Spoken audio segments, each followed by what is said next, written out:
आम खबर दें आपको, सक्खर बाईपास टोल प्लाजा पर वुकला और अमले में तसादुम हुआ है। वुकला से टोल टैक्स मांगने पर हंगामा आराई हुई है। टोल टैक्स पर तैनात अमले के नारवा सलूक पर हंगामा बढ़ा। टोल टैक्स अमला और वुकला गुत्थम गुत्था हो गए। घूंसों की बरसात हुई। वुकला ने सादा लिबास टोल टैक्स अमले को घेर लिया।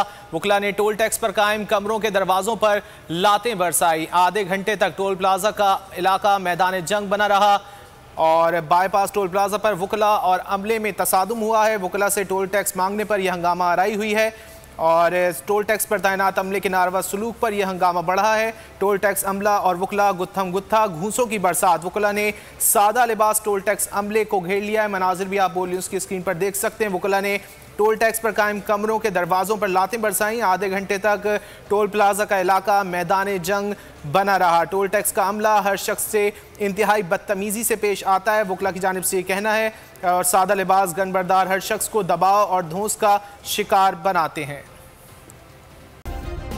सब्सक्राइब करें और बेल दबाएं ताकि कोई खबर रह न जाए।